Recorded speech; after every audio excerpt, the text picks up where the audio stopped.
Hi everyone, it's Frankie here from the Psych Professionals. I'm here with Bonnie, my little therapy dog, here at the Logan Home practice today.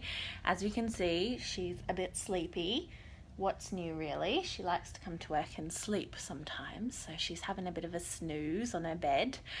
But Bonnie and I are coming to you today to bust some myths that people have about therapy dogs. Some of the frequently kind of heard myths that we hear. There's probably 6 of them. The first one is that Bonnie, being a therapy dog, must live at the practice. No, she doesn't. So first and foremost, Bonnie is my fur baby. She comes home with me. She's my pet. She's my number one love. So Bonnie does not live at the practice. She's a loved family pet who comes home with me each day. Other people think, on the other hand, that Bonnie's just a pet that I bring to work. That's all that she is. So Bonnie actually has done some very specific training to be able to come to work and help me do therapy. So firstly, she did a lot of socializing as a baby.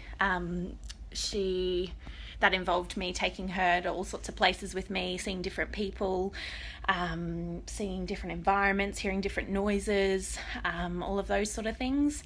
But then after that, she then had to undertake an intense 1-week training. So we did that together, and the training helped me understand Bonnie better so that I could bring her into this environment in a safe way.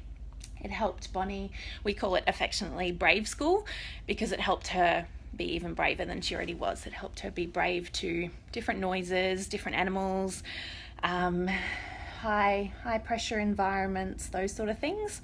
And we really put her through her paces so that we knew that if she was under pressure, she'd handle it really well.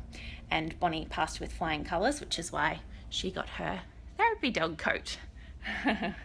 One of the other myths that people have is that because Bonnie's got a therapy dog coat, that I must be able to take her everywhere with me. Everywhere that I go, Bonnie goes. That's not true. I wish that were true, but this coat does not allow Bonnie to have public access. So she can only go into the same sort of places that any other ordinary dog can go. So I wish that were true, but it's not.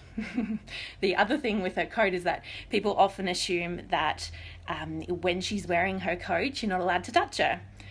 Again, not true. Bonnie has much more flexibility. She hasn't gone through the stringent training that other service dogs have.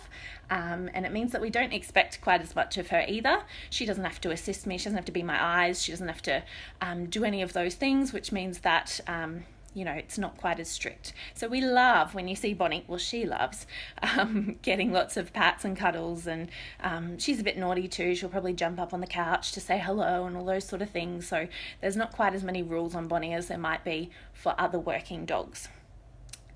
Other people believe that Bonnie must be the therapist. She's a therapy dog, so she must do therapy. No, she's not that clever.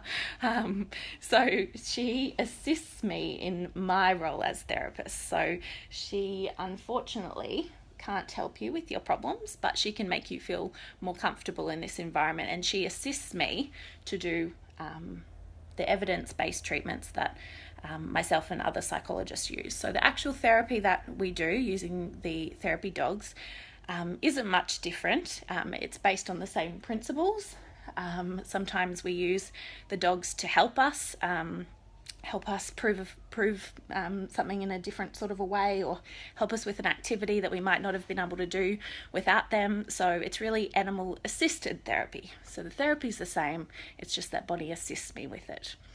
One of the other myths is that it's cruel to bring dogs into working environments, that she wouldn't like to be at work all day.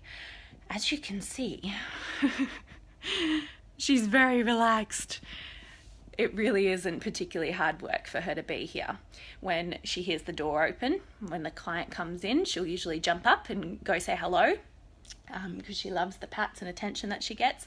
But the other thing is that she actually has a choice whether she wants to come to work each day.